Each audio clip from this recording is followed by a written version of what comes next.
Hi lovelies, this is Blossom, and today I want to share some information about the Winter Solstice. We celebrate this festival between December 20th and December 23rd. The Northern Europeans of our Celtic past believed that the wheel stopped turning briefly at this crucial point as one cycle ended and a new cycle of the sun began. It was taboo to rotate any wheels at the winter solstice, from cartwheels to butter churns, as they waited for the return of the sun. The solstice was a moment to stop, to look backwards in inner reflection, and to look forward to a new active season as the sun's returning power brings increased daylight, growth, and activity.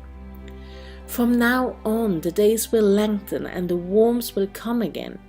This was an important moment in the Celtic past.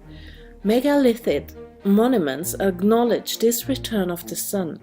The outer sarsen ring of Stonehenge is orientated to the midwinter solstice sunset. Newgrange in Ireland is aligned to sunrise on the winter solstice, when a shaft of light pierces a long tunnel deep into this burial mound to illuminate an inner chamber. To understand this moment, it is important to realize that this festival is not the beginning in a linear way of looking at things, but a rebirth within a cycle in which the starting point chosen here is part of a vibrant whole. Since Samhain, the earth has been withdrawn within itself. The darkness of the receding daylight hours has been felt by all of nature and humankind. Root energy has been strengthened, the dream world explored, mysteries understood. The deep wisdom of the unconscious has brought spiritual insights.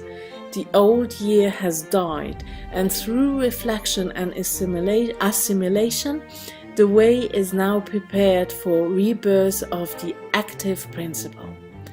Homes were decorated with evergreens such as holly, ivy, mistletoe, yew and pine, all of which represented the cycle of everlasting life.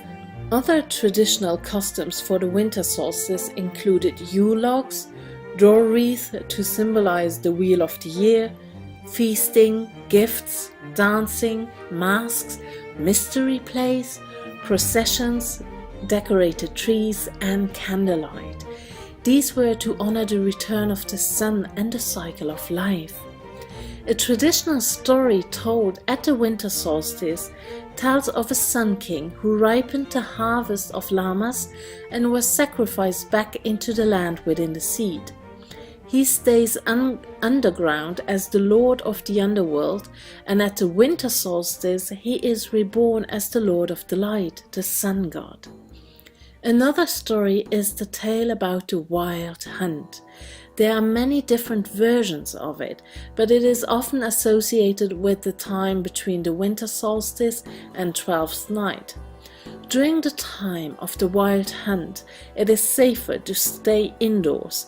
No laundry should be hung up because the hunt could get tangled up in it, or the leader of the wild hunt could use it to keep it as your burial shroud. The wild hunt is often accompanied by barking dogs or by horses, and in many stories the wild hunt gathers the soul of the dead.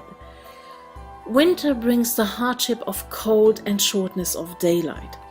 Very little outer growth has happened, but deep within the earth, roots have been growing, bringing stability and nutrients to the plants and trees. All of nature has slowed down, waiting for the energy to change and for warmth to return. Due to the restraints of winter, we too have slowed down and have been conserving energy. We have spent time withdrawn within ourselves. The time between Samhain and Yule, or the winter solstice, is the darkest time of the year. As the outer world is darkened by the shorter days and the cloudy or cold weather, the inner realms can expand. This has been a great opportunity for us to experience the world within ourselves. We bring the wisdom of our inner journeys out into the world to grow with the increasing light from the sun. So what can you do on this day? You can make a fire, often referred as the Yule log, traditionally a log of oak, as it has a connection to the Sun King. You can use the log to absorb and clear energies, thoughts and feelings you wish to purify, transform and release into the fire. Write on a piece of paper what you want to release and burn it in the fire. Releasing old stuck energies open the way for new beginnings. You can also use a birch besom to brush out the old year the morning after winter solstice. You could make your own candles, use herbs that represent new beginnings and clarification to add to your homemade candles. If possible, go to a special high place before sunrise, and you can greet the sun with drums, song, or whatever you like. Celebrate this day with friends or family and experience the feeling of belonging to a tribe. Focus on your spirit of generosity and let your heart open in gratitude for all the good people in your life. And of course, I also have a tarot spread to share with you. Card number 1, Candle. What inner light shines within me? Number 2, Inner Realms.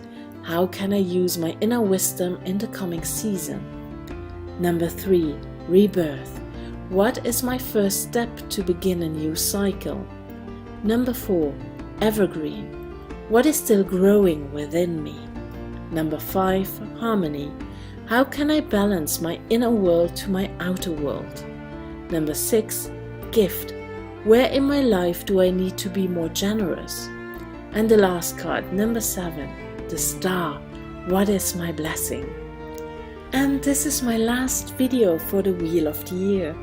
I really hope that you enjoyed this series and feel free to come back to these videos as each festival approaches. Thank you so much for watching. I am sending you much love and Yuletide blessings, and bye bye!